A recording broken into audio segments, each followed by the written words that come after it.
Hey, welcome back to episode 3 of the Rabbit Hole Report. I'm one of your hosts, Chris, and I've got my co-host Sammy here. Konnichiwa. Yeah, one of these days, I think I'll let him introduce us, but for now, he's going to have to take a back seat where he belongs. So today's episode is going to be a lot less scientific. I mean, it's cool exploring technological advances and theorizing incorrectly, by the way, because of our limited scientific knowledge, what could or could not happen due to those. And inferring from there. But today's going to be a little bit more of a social opinionated conversation, specifically around the youth of America, a real hot topic right now. But we're going to be a little more niche than that. We're going to talk about how fucking stupid kids are these days. And not from the perspective of I'm old and you're young and I'm right and you're wrong, but metrics around why they're stupid. So, the inability to read and write and subsequently the inability to parse information. And then we'll go from there. Sammy, why don't you not start us off with your opinion about maybe why kids these days, we'll say K through 12, right, why they're suffering when it comes to learning in general. Yes, thank you. I think, I think some of it is in part to the rise in ADD and ADHD. I think attention um, has obviously, and I think studies back this up. It's dropped dramatically in kids and adults, and I think that definitely plays a part. I think all the technological advancements and uh, phone technology, iPads, social media. I think all the stuff plays a part in why kids they don't have the same maybe drive to learn, or maybe like their attention just doesn't allow for it. But I think that definitely plays a part in it. What do you think? Yeah, you brought up a lot of good points just now. And let's try to crack into each one of those separately you know, to give it a bit of more of a logical stance on the conversation. You said due to the rise of ADD and ADHD. Now I got to ask, right? And by the way, again, this is all opinion based. I'm sure there's studies out there that really go in depth with this. And if you want to Mhm. smack the hell out of us in the comments with a correction, do so. It just makes us better and it makes you feel good about it. So You've that's yet to great. do so far, so thank Yeah, you for heeding Chris's commands and not doing exactly. that. Please. Um, the rise of ADD and ADHD. So the first thing that comes to mind is cancer, and you're going to say, "Well, why cancer?" Right? Well, cancer because 200 years ago there weren't really any cases of cancer, at least none known by the current scientific understanding of what cancer is. Like he Mhm. died from the pig blight. Like I get it. Yeah, that was probably cancer, but there's no way to verify that. But Mhm. the point of it is we weren't able to detect cancer back then, but we are now. So if you look at it linearly, from a linear perspective, I mean, you're going to see the sudden rise in cancers in the last 100 years. And I think a dumbass would look at that and go, wow, what have we done in the last 100 years that's caused so much cancer? But the reality is that, well, we just didn't have methods to detect cancer, within the last, up until the last 100 years. So I think the same thing might apply partly, I'll say, uh, partly like as a caution to the rise in ADD and ADHD. I think we're really good at detecting it now, where maybe we haven't been in the last 30 years, Mhm. or up until the last 30 years. And the other part of that, I think, is the social construct and understanding, and the attention around people that are, what do they call them, not neurotypical or Neurodivergent. neurodivergent. Thank you.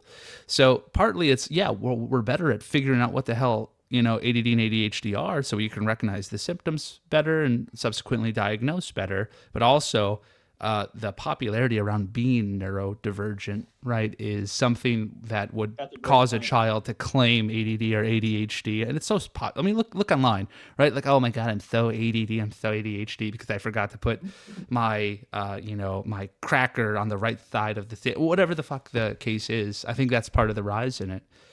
But That's a when great point. Not a lot of people want to talk about that either. It's also become I sort of a found this on the fad. web. Go ahead. Oh no, I was saying, yeah, it's also become sort of a fad. So it's become kind of popular to have some sort of neuro or non-neuro or to be non-neurotypical or neurodivergent. Like it's become cool to have something you can claim.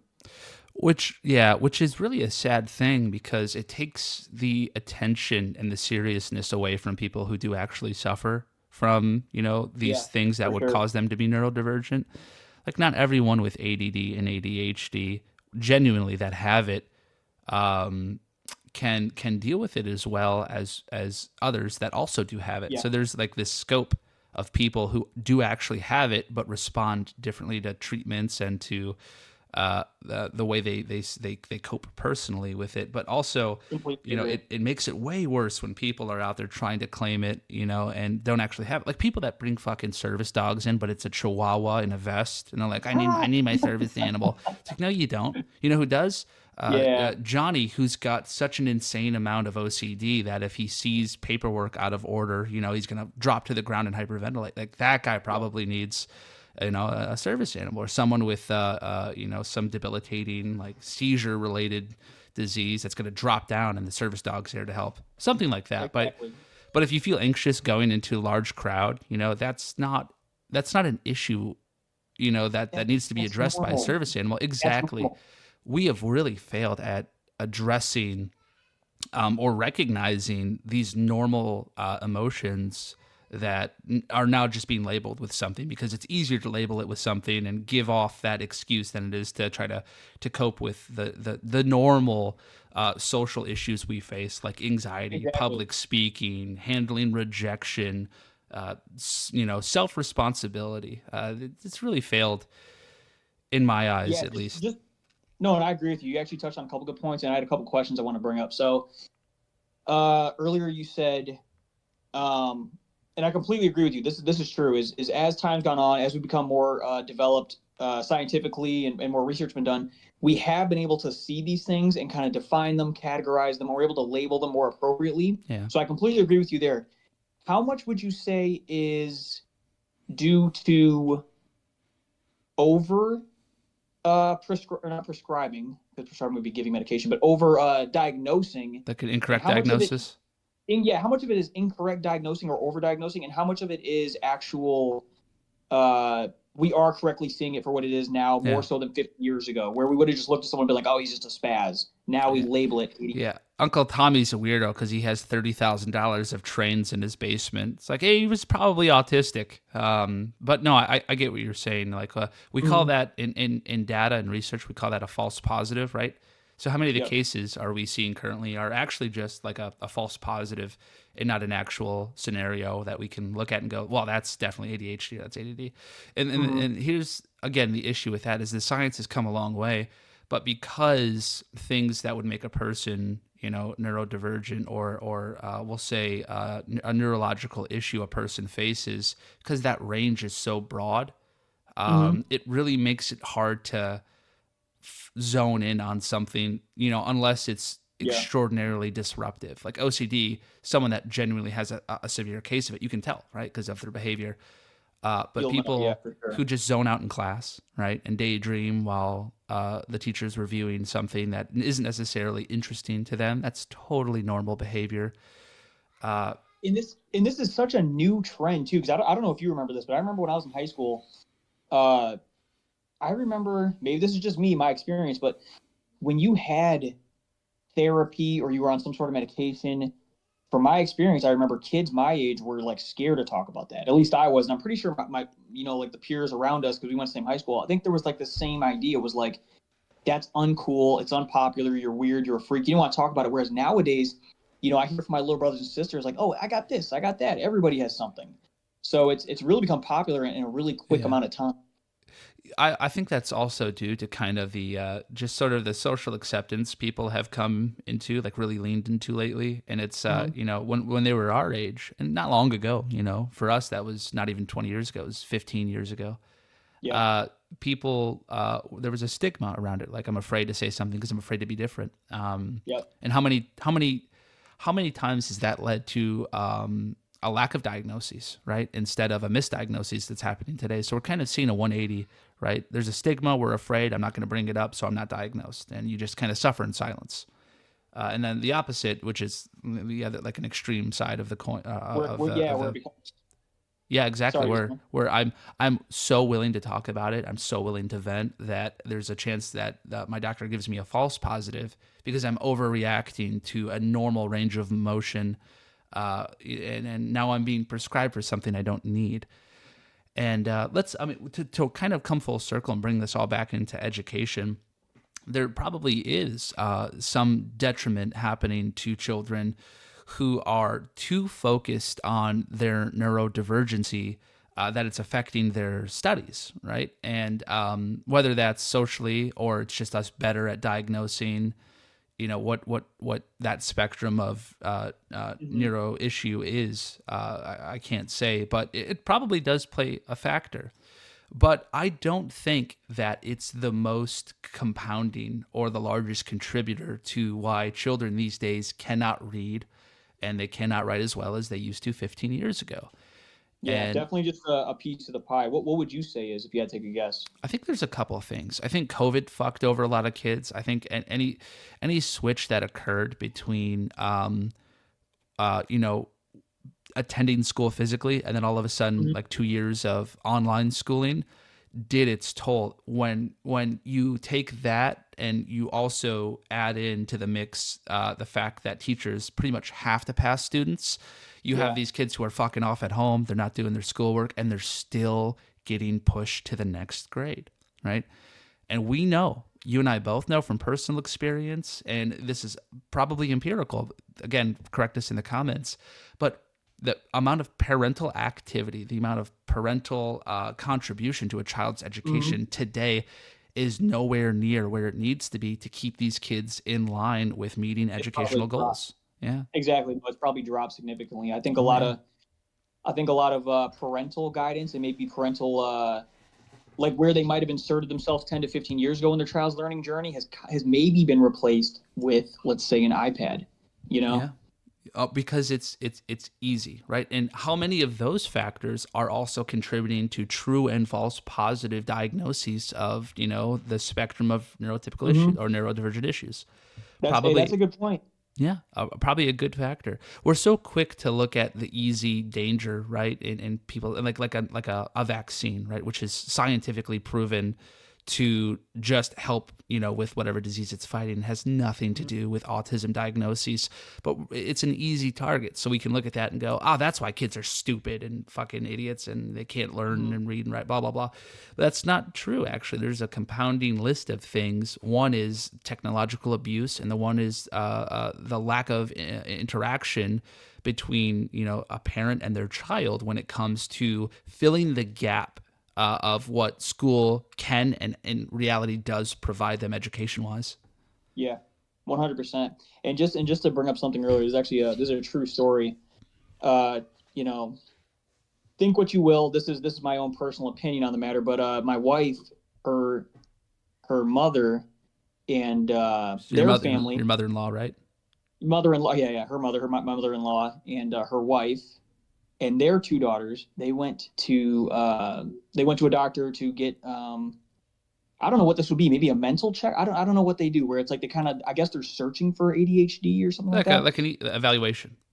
Yeah, some kind of mental evaluation. It was like a special like Yeah. place they went. I don't know. Anyways, they went to there. They went to this, and take from this what you will, but they all four were diagnosed with ADHD, and they were prescribed what is it? I forget the exact medication, but it's Like medication that Adderall, I think it was either Adderall or something Adderall, else. Ritalin, Yeah, Concerta, yes. yeah, And this is my methylphenidate. take. Yeah, this is my take. Is they all have completely different personalities. Maybe one of them's hyper, maybe one of them's not. This one's older, that one's younger. I just find it hard to believe that all four could have ADD. Part of me thinks, or ADHD. Part of me thinks that's part of the over diagnosing, the over prescribing, and I think it's a little bit of an It's an an easy way out. eagerness. Yeah, It's an it's an eagerness. easy It's an way easy out. way out, but I also think the pharmaceutical companies are cashing in on this. Oh I think yeah. people are being over prescribed, and it's a cash cow. Well, so in order to like kind of come to that conclusion, we need to look at how the United States diagnoses, like a per capita breakdown of like people on the spectrum versus people off the spectrum, and then look at other countries that are developed, right? So Western countries, the way we are, first world countries in general, and look at their diagnoses, patterns. And if it lines up and it's all true, then either big pharma has a huge global reach, which is, I think, not the truth, but or Mhm. it's human behavior, right? And that's just humanity scientifically coming to a better consensus of how people fall in a certain spectrum of behavior. But for let's just speak to the United States. I do agree that I think Yeah. we are being overprescribed, but I don't think that the knee jerk reaction to that needs to be, this is bad, get rid of it. I think it needs to be, well, why is this happening? Do we have neurodivergent people? If so, how can we better test these people to ensure accurately that they have what it is we're claiming that they have, and then prescribe medication that has also been Correctly. studied Yeah. to improve behavior and just overall quality of life? Because if we're not doing Yeah. that, and we're either just giving it all or taking it all, we're hurting people, and that's just the truth of every situation, right? There's got to be nuance. It can't be black and white. 100%. Yeah, and that's obviously a small sample size. I'm talking about 4 people that I personally know, but Yeah. I do find it hard to believe that all 4 were eligible to receive Adderall or whatever the case may be. But I digress. Well, yeah, but that's again, it's the easy way out, and I'm not, gonna give my opinion towards that specific scenario because that's Yeah. close to your vest, right? And we should probably refrain from conversations revolving around like immediate family, Mhm. especially online. But in general, if a parent is willing to sort of accept that after getting their children tested, and like right off the bat, and just allow that prescription to take place, and I think that's wrong. I think there needs to be some trial that happens by the parent. Like, let's give them 2 weeks. We're gonna change. No, not even a month. Let's take a month and Yeah, let's that's where I'll agree with change. them. Let's change the way we parent, and to try to address specifically whatever issue it is that brought us here in the first place for testing. Like, Uh, if it's an attention issue, let's take away things that really absorb attention. So let's try a month of no television, a month of very limited phone time where they can interact socially still, but not to their own detriment, right? Like blocks of time man, allotted throughout the day. And let's have blocks of time meant specifically for one-on-one interactivity between the child and the parent, right? So like yes. And between 4 to 6, I'm gonna play with my son and we're gonna read books. well, what's funny is you really just hit, this is just my opinion, but you hit the nail on the head, and I think everyone kind of knows that's actually the answer. We need less screen time. We need more time Oh outdoors. yeah. We need more face to face. We need less communicating through screens and through keyboards. I think everyone kind of knows that those two are related. This lack of attention and increase in or decrease in attention span and kind of the technological landscape that is today. But obviously, I think what we do in America so often is we treat the what's the word? Symptom. Drawing a blank. We treat the symptom and we don't treat the actual root cause. What you said would be treating the root cause, and I think everyone's just too lazy to do it. If I'm being Yeah. honest. Yeah, you're treating the symptoms of bad parenting instead of addressing the core issue, which is bad Bingo. Yep. parenting. And I'm not saying that's the case you're talking about. I think just I'm generalizing for Oh yeah, this is people just out general. there and false positives. But yeah, do a month of that, and if that does not work, like you're interacting with your kid, there's no screen, and they're just unable to keep attention. Granted that hopefully they're a little bit older because 2-year-olds can't pay attention for shit, but Yeah. then try the medicine. And if you notice a huge quality life improvement there, then they may actually be neurodivergent, and it's okay to medicate at that point with extreme controls, right? But I think this conversation is great. One thing we should mention, though, is that the decision for a parent to kind of police their children to weed out false positive, Mhm. neurodivergent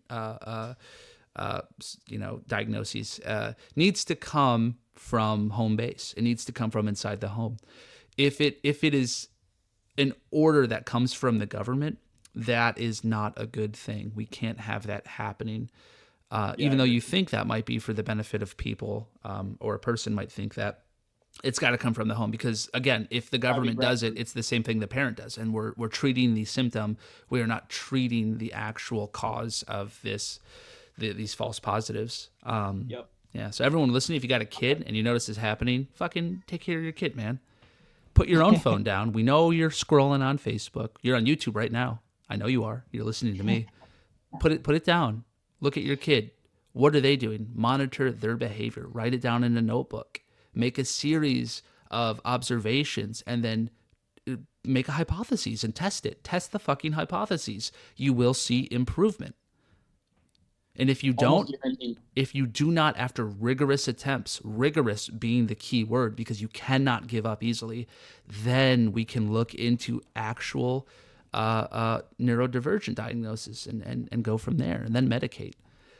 But just be a good parent, because what happens when you don't, Sammy, right, is what we're seeing is kids can't read and they can't write. They can't read and they cannot write. And these are high school kids. There's a lawsuit by a child right now who graduated from high school with honors Really. that cannot read and cannot write. What? And Do you she's know? Do you know suing. where the site is located? No, I don't. We can look it up if you Okay. want, but this is Jamie coming put for, it. again. These are our opinions. This is something I saw online. Look it up. Don't take my word for it. But I just realized we don't have a Jamie yet. yeah, and I'm also realizing that how the fuck did this girl file a lawsuit if she can't read and write? You know, how did that happen? Good question, dude. So she learned something. You know. ChatGPT. Oh boy, chat. Can you go ahead and file a lawsuit on my behalf? Straight Sure, up digital lawsuit. sure, Mariah. Would you Hey, like that in italics? I want to do a quick segue because we kind of rolled into this, kind of rolled away from it, but I want to come back to it. Yeah. Um, I've said this for years now. I've been telling people this. I kind of had this stance a few years ago. If there was a red button I could press, I want to see what your opinion is on this. If there was a red button I could press that would erase social media, I would do it. I know there would be negative outcomes, but I think the positive outcomes far outweigh them. What do you think about that? Would you do the same? What do you think? Is this a world in which we erase, like it's a permanent erasure, like no one can bring another app back up again, and we're like human history is now void of social media? For this, yeah, for the sake of this argument, let's say yes. Let's say it's gone. It's gone. Social media's gone. Yeah, that's so okay. Sorry, I'm going to keep asking questions to narrow this down. Yep. Does that mean online communication? Like, are we getting rid of the internet?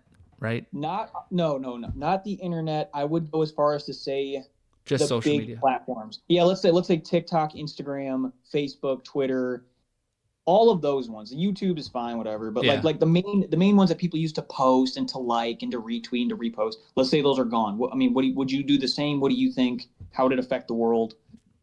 Yeah, I'd probably push that button. And this is like we're giving humanity sort of an ultimatum here, right? Where we're saying, hey, you can't have this anymore because you're not responsible with it, and so you don't deserve it.